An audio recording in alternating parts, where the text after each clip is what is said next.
M Kumar mathematics classes.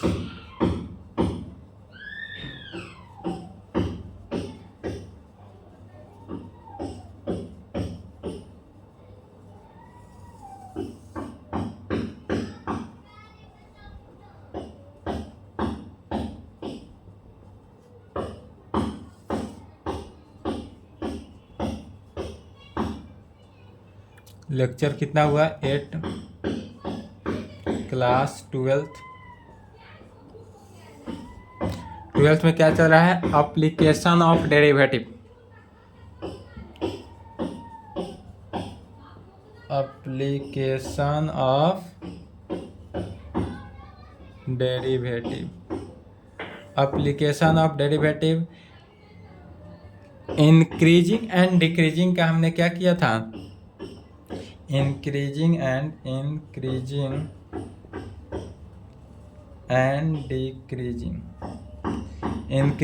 Decreasing का theoretical class हो गया था। इंक्रीजिंग एंड डिक्रीजिंग पे ही आधारित है एनसीईआरटी बुक से एक्सरसाइज 6.2। इंक्रीजिंग एंड डिक्रीजिंग पढ़ लिए तो अब एनसीईआरटी बुक से एक्सरसाइज 6.2 का ऑल क्वेश्चन आपसे सॉल्व हो जाएगा। तो चलिए आज क्वेश्चन देखते हैं। Problem on application of derivative. पहला क्वेश्चन लिखेंगे, खुद से बनाइएगा, सॉल्व हो गया होगा फिर भी देख लें। सो डैट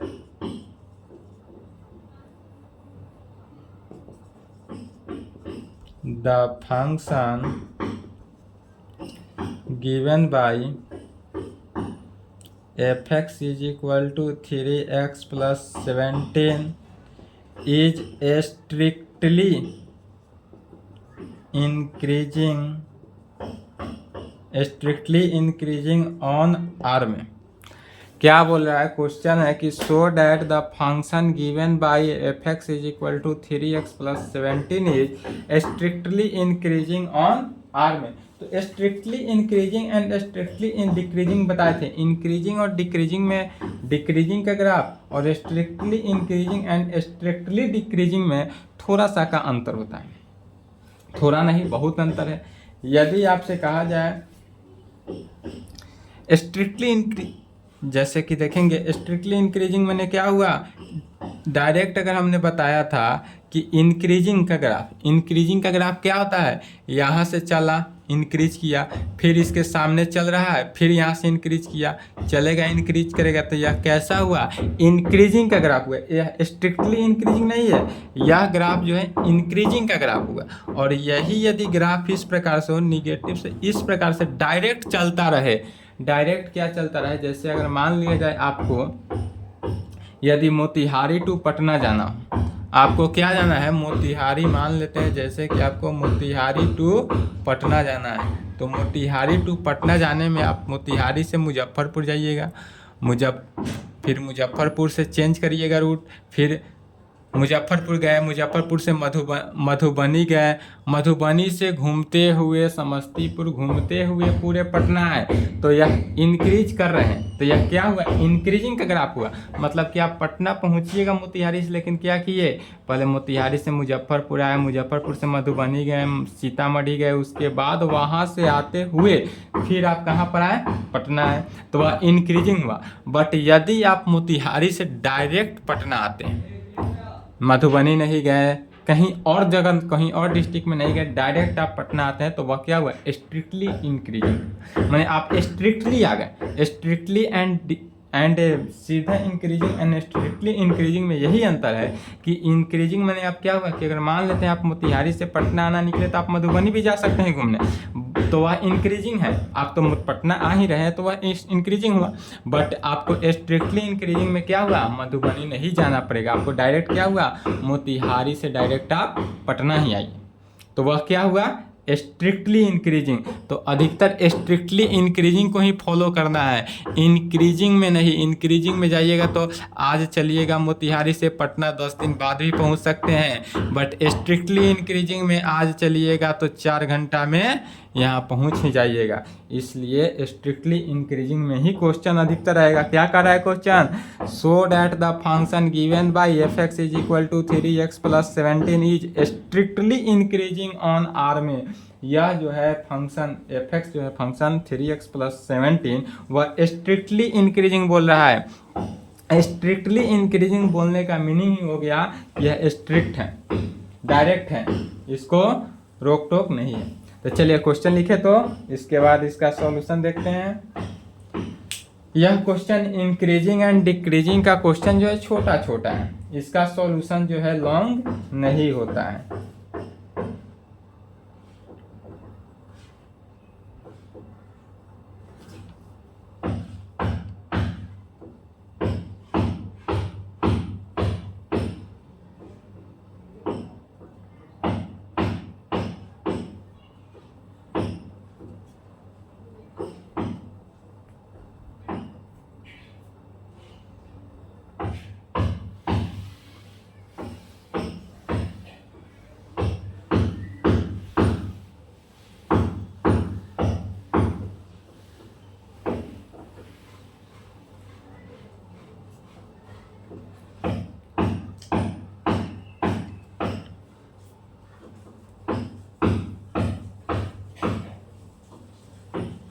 चलिए पहला का सॉल्यूशन देखते हैं। क्वेश्चन का है so that the function given by F x is equal to 3x plus 17।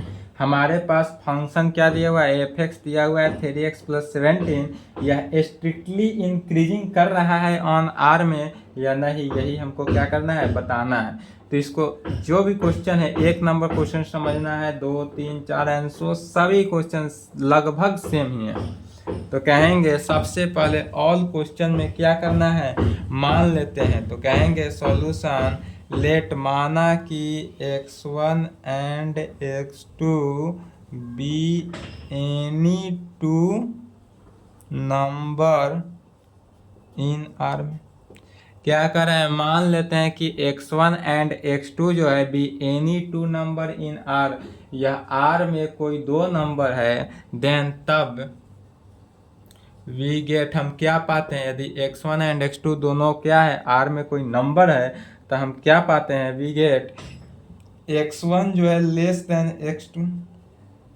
यदि x1 लेस देन x2 के कंडीशन में हो तब, तो x1 लेस देन x2 लिखेंगे। अब हमको x1 लाना है कितना, 3x प्लस 17 लाना है, 3x प्लस 17 लाना है। तो इस कंडीशन को क्या करेंगे, 3x प्लस 17 लाने के लिए पहले क्या करेंगे, multiplying by 3 in all side. क्या किए, 3 से मल्टीप्लाई कर दिए, तो 3 से अगर मल्टीप्लाई करेंगे तो क्या हुआ, 3x1 less than 3x2, 3x1 less than 3x2। ऐसा क्यों किए, 3 से ही मल्टीप्लाई क्यों किए, तो चूंकि हमको क्वेश्चन में 3x दिया हुआ है, फिर प्लस 17 दिया हुआ है, इसलिए ऐड करेंगे कितना, 17, तब हमारा 3x प्लस 17 के कंडीशन में आएगा। इसलिए एडिंग 17 इन ऑल साइड, यह ऑल क्वेश्चन में जैसे जिस क्वेश्चन में रहे उस क्वेश्चन के मुताबिक इसको सेट करते हैं। तो यहाँ 17 ही क्यों ऐड करेंगे, क्योंकि हमको क्वेश्चन में 17 है, क्वेश्चन को देख कर सॉल्व करना है। तो हमको यहाँ से क्या हुआ, 3x1 plus 17 less than 3x2 plus 17 आएगा। तो यहाँ पर जो टर्म है वह 3x1 plus 17 less than 3x2 plus 17, यही कंडीशन को सेटिस्फाई कर रहा है। अब यह कंडीशन जो है फंक्शन, यदि हमारे पास function F x is equal to क्या था, 3x प्लस 17, तो हमारा फंक्शन यदि एफ x1 रखते हैं, x के जगह पर x1 से रिप्लेस करते हैं तो 3x1 प्लस 17 होता है, एंड फंक्शन एफ x2 से रिप्लेस करते हैं तो 3x2 प्लस 17 होता है। तो 3x1 प्लस 17 जो है किसके इक्वल आ गया, फंक्शन ऑफ एफ x1 के, लेस देन 3x2 प्लस 17 जो है किसके इक्वल आया, तो फंक्शन ऑफ एफ x2 के। यह कैसे हुआ, तो यहाँ पर यदि हमारे पास फंक्शन एफ एक्स दिया हुआ था 3x प्लस 17, इस 3x प्लस 17 में x के जगह पर क्या किए, x1 से रिप्लेस किए, एंड x के जगह पर x2 से रिप्लेस किए, और इतना लाए, और यह 3x प्लस 7 को क्या किए, इस टर्म में पहले तोड़ लिए। तो फंक्शन ऑफ एफ x1 जो है लेस देन एफ x2 मैंने पहला फंक्शन जो है छोटा है दूसरे फंक्शन से, यदि यह कथन सत्य हो तब कह सकते हैं यहाँ पर हेंस फंक्शन एफ इज क्या है स्ट्रिक्टली इंक्रीजिंग। यह फंक्शन जो है स्ट्रिक्टली इंक्रीजिंग है किस में, ऑन आर में। यही आंसर हुआ। यह हमारा फंक्शन जो है क्या हुआ, स्ट्रिक्टली इंक्रीजिंग हुआ ऑन फंक्शन आर में। तो कैसे इंक्रीजिंग हुआ, सबसे पहले x1 एंड x2 भी एनी नंबर इन आर में मान लेते हैं। कोई नंबर आर में हो x1 एंड x2 को मान लेते हैं, तब x1 लेस देन x2 लेकर चलते हैं। क्या करेंगे, x1 लेस देन x2 लेकर चलेंगे। ऑल क्वेश्चन में जिस क्वेश्चन में जो टर्म लाना हो उस टर्म को पहले यहाँ तक सेटिस्फाई करेंगे function F x is equal to इतना देखकर। उसके बाद फंक्शन एफ एक्स में क्या करेंगे, x1 से रिप्लेस किया तो यह फंक्शन एफ एक्स वन के बराबर हो गया। 3x1 प्लस 17 जो हुआ function of F x one के इक्वल हुआ, लेस देन 3x2 प्लस 17 जो है function of F X two के इक्वल हुआ। तो उसको लिखे फंक्शन x1 जो है लेस देन x2 है, इसलिए कहेंगे हेंस यहाँ पर F is strictly increasing on R में। इंक्रीजिंग नहीं है, स्ट्रिक्टली इंक्रीजिंग है। तो चलिए यहाँ तक लिखे, तो उसके आगे देखते हैं next question. Similarly 2 number question भी सेम है, 3, 4 एंड सो ऑल क्वेश्चन क्या है, इसी प्रकार से ऑल क्वेश्चन सोल्व होते जाता है।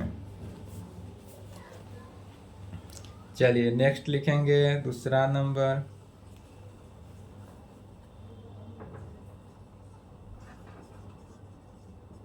so that the function given by fx is equal to e के power 2x is strictly increasing on। अब यहाँ पर हमारे पास फंक्शन क्या दिया हुआ है, तो function F x is equal to e के पावर 2x दिया हुआ है, is strictly increasing on R. Same जैसा 1 नंबर क्वेश्चन है, सेम 2 नंबर वैसा ही है, सिर्फ यहाँ पर फंक्शन x1 फंक्शन क्या चेंज है, ई के पावर 2x है बस। चलिए यहाँ तक लिखें।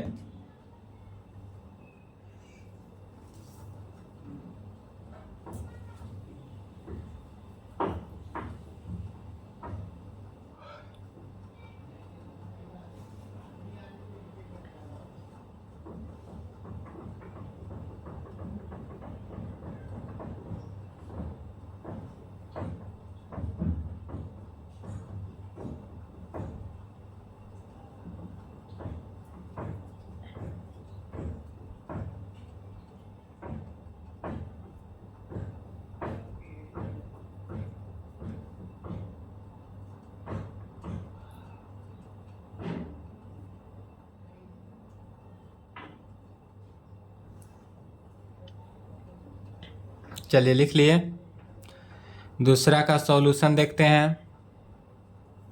दूसरा का सॉल्यूशन भी सेम 1 नंबर की तरह ही है। सॉल्यूशन सबसे पहले कहेंगे, इसमें भी मानेंगे लेट माना कि x1 एंड x2 भी एनी 2 नंबर इन आर में, एनी 2 नंबर आर में अगर कोई है x1 एंड x2, तब देन वी गेट x1 क्या करेंगे, लेस देन x2। अब यहाँ पर x1 लेस देन x2 करेंगे, बट हमारे पास फंक्शन जो है एफ एक्स क्या दिया हुआ है, ई के पावर 2x दिया हुआ है। तो अब हमारे पास हमको तो x1 पता है, तो ई के पावर 2x लाना है। तो ई के पावर 2x के लिए क्या करेंगे, x1 लेस देन x2 है ही, तो इसके लिए multiplying by 2 in all side. इसमें अब क्या करना है, तो 2 से मल्टीप्लाई करना है।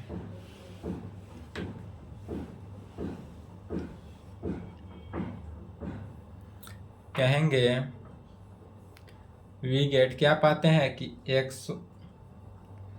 x1 जो है लेस देन x2, तब यहाँ पर कहेंगे multiplying by 2 in all side.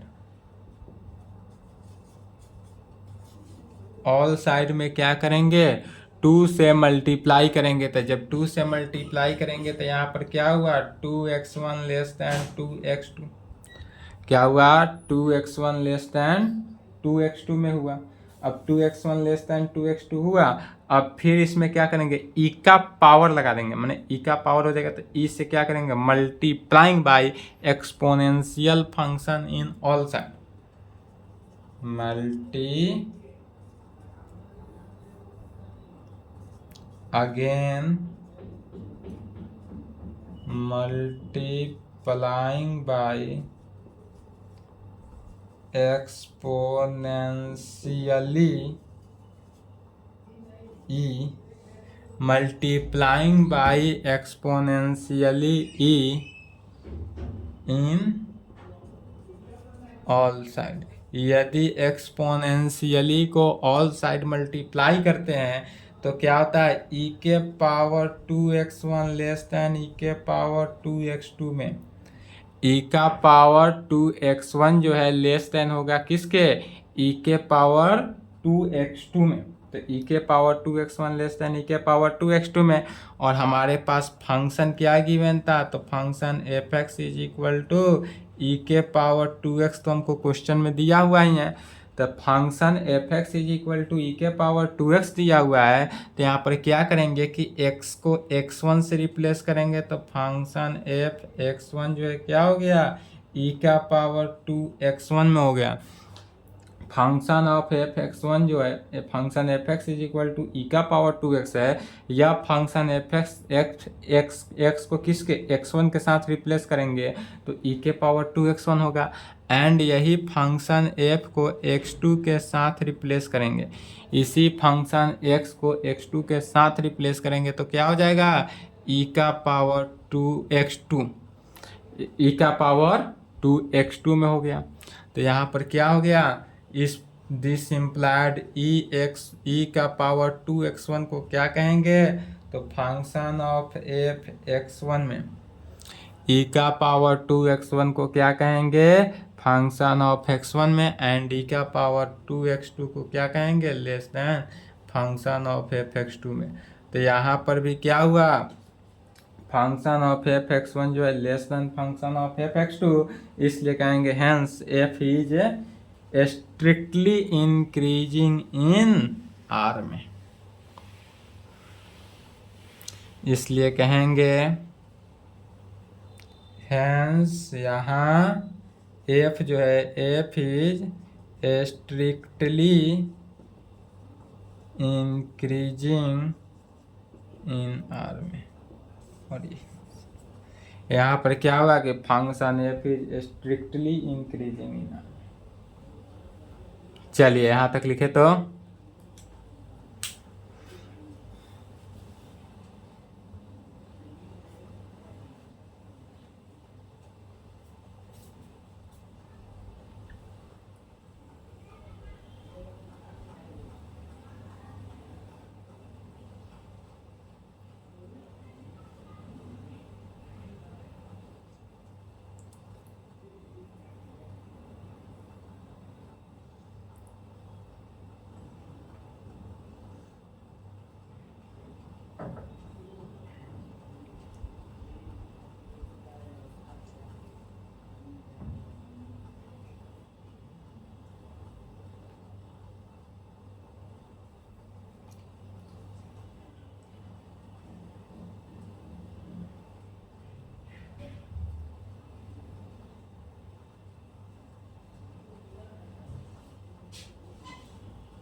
चलिए लिख लिए।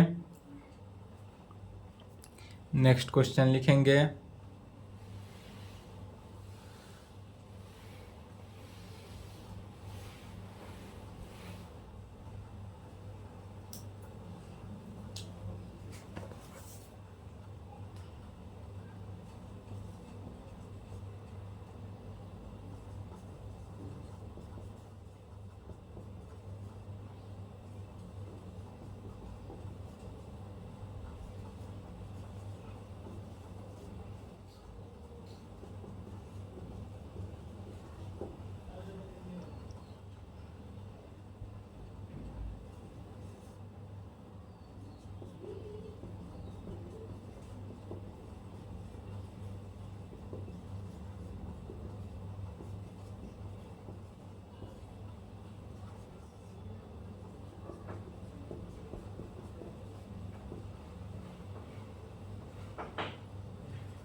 क्वेश्चन क्या करा है कि show that the function given by F x is equal to sine x is, हमारे पास फंक्शन दिया हुआ है एफ एक्स कितना साइन एक्स में दिया हुआ है, फिर करा है स्ट्रिक्टली इंक्रीजिंग, इसमें हमको क्या क्या निकालना है, तो स्ट्रिक्टली इंक्रीजिंग निकालना है, स्ट्रिक्टली डिक्रीजिंग निकालना है and neither increasing not decreasing. तो इंक्रीजिंग निकल गया, डिक्रीजिंग निकल गया, तो वही हमारा सी भी निकल गया। तो पहले इंक्रीजिंग निकालना है पहला में, दूसरा में डिक्रीजिंग निकालना है, और जो पहला दूसरा निकला वही हमारा क्या हुआ, neither increasing and no decreasing function. तो चलिए इसका सॉल्यूशन देखते हैं। सबसे पहले कहेंगे क्या, the given function is the given, हमारे पास फंक्शन क्या दिया हुआ है, तो f x is equal to sine x. सबसे पहले जो फंक्शन है उस फंक्शन को लिख लिए, the given function is f x is equal to sine x, इसी को डिफ्रेंशिएट कर देना है, differentiation with respect to x in both side, दोनों तरफ यदि हम एक्स के रेस्पेक्ट में डिफ्रेंशिएशन करते हैं, क्या करते हैं एक्स के रेस्पेक्ट में डिफ्रेंशिएशन कर देते हैं, तो क्या होता है लेफ्ट में एफ एक्स का डिफ्रेंशिएशन एफ डैश एक्स, तो function f dash x is equal to sine x का differentiation cos x, f x का differentiation f dash x and sine x का डिफ्रेंशिएशन क्या होगा, कॉस एक्स हुआ। तो चलिए यहाँ तक पहले लिखे, उसके आगे देखते हैं। पहला नंबर में क्या कर रहा है, स्ट्रिक्टली इंक्रीजिंग के लिए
पहला नंबर में कहेंगे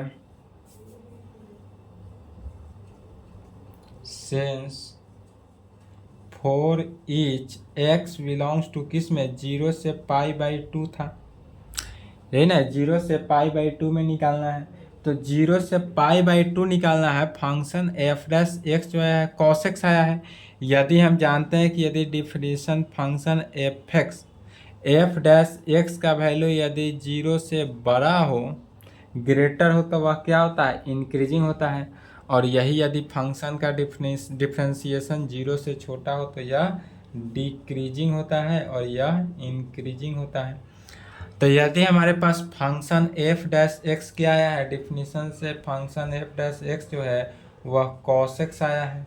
अब कॉस एक्स का वैल्यू पुट करेंगे तो कॉस 0, सबसे पहले 0 रखेंगे तो कॉस 0 का वैल्यू क्या होता है 1, तो 1 क्या है, पॉजिटिव है, क्योंकि x से बड़ा है।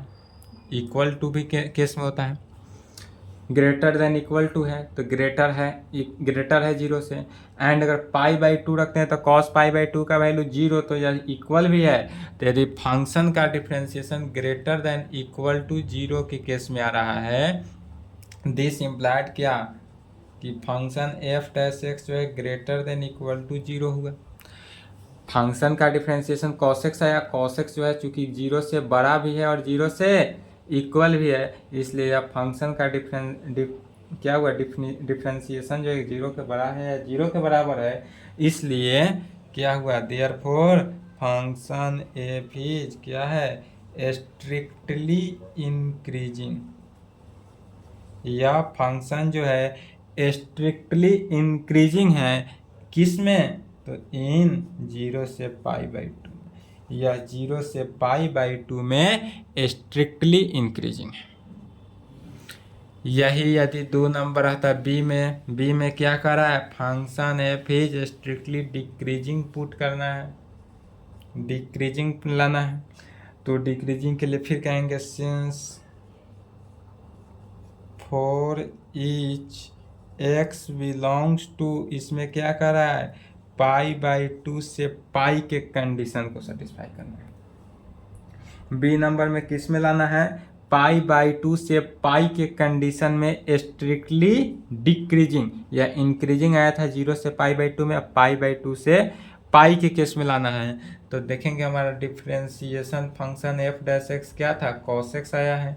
अब यहाँ पर देखेंगे यदि हम 0 रखते हैं, इसका वैल्यू यदि हम 0 रखते हैं, π/2 रखते हैं, तो cos π/2 cos 90 का वैल्यू 0 एंड cos पाई का वैल्यू -1 होता है।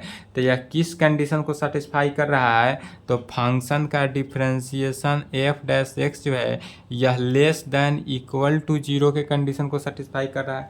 अर्थात यह डिफरेंशिएशन जो है 0 से छोटा होगा या 0 के बराबर होगा, तो 0 से छोटा या 0 के बराबर है, अर्थात यह ग्रेटर के कंडीशन है। यहाँ पर क्या कंडीशन कर रहा है, लेस देन के कंडीशन कर रहा है। फंक्शन का डिफरेंशिएशन जो है cos x less than equal to 0 के सेटिस्फाई कर रहा है। अर्थात कहने का मीनिंग क्या हुआ कि फंक्शन एफ डैश एक्स जो है, function F x sign x का डिफरेंशिएशन जो है वह लेस देन इक्वल टू 0 आया। तो लेस देन इक्वल टू 0 का कंडीशन जब भी सेटिस्फाई कर रहा हो तो वह क्या हुआ, इसलिए function f is strictly decreasing in किसमें, π/2 से पाई में, π/2 से पाई में यह क्या हुआ, स्ट्रिक्टली डिक्रीज किया, स्ट्रिक्टली डिक्रीज किया। डिक्रीज कब कर रहा है, इंक्रीज कब कर रहा है, समझने में कोई डाउट हो तो बेझिझक आप यूट्यूब पे कमेंट कर सकते हैं, फिर से समझा सकते हैं, और इतने अच्छे तरीके से समझा रहे हैं, कहीं से डाउट हो बेझिझक बोल सकते हैं। चलिए तो यहाँ तक लिखे। अब फिर इसके बाद तीसरा नंबर में क्या कर रहा है, neither increasing note decreasing in 0 से पाई में। अब फंक्शन हमारे पास चूंकि फंक्शन एफ डैश एक्स जो है cos x है, अब फंक्शन हमको 0 से पाई में लाना है, तो 0 अगर रखेंगे तो cos 0 का वैल्यू 0 एंड cos पाई का वैल्यू cos 0 का वैल्यू 1, cos 0 का वैल्यू 1 और cos पाई का वैल्यू -1। तब यह वैल्यू जो है 1 से -1 के कंडीशन में कर रहा है। अर्थात कहेंगे किसका कंडीशन, पहले यहाँ तक लिखे तो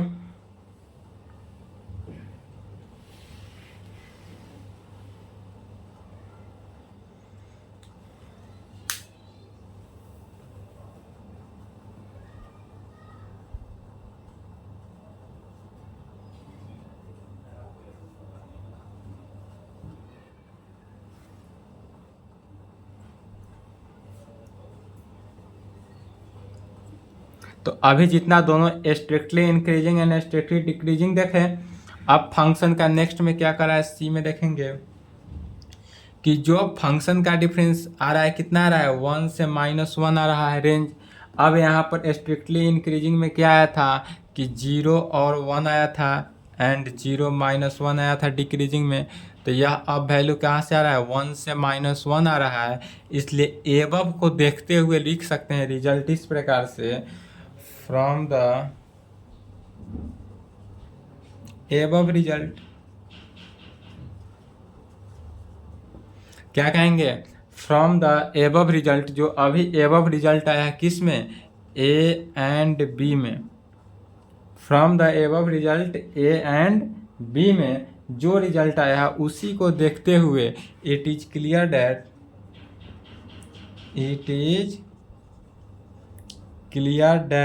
एफ इज नाइदर इंक्रीजिंग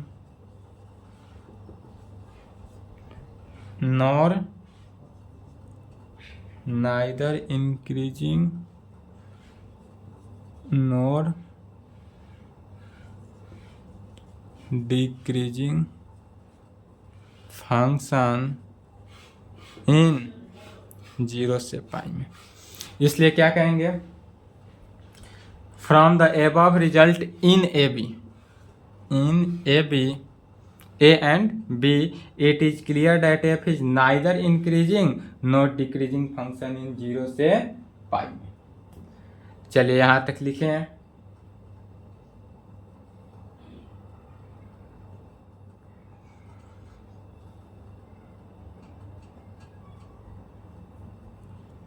चलिए तो यहाँ तक लिखे, आज की क्लास को यहीं पे समाप्त करते हैं। इसके आगे 4 नंबर क्वेश्चन से लेकर जितने भी क्वेश्चन हैं खुद से बनाएंगे, दिक्कत होगा डाउट होगा पूछेंगे।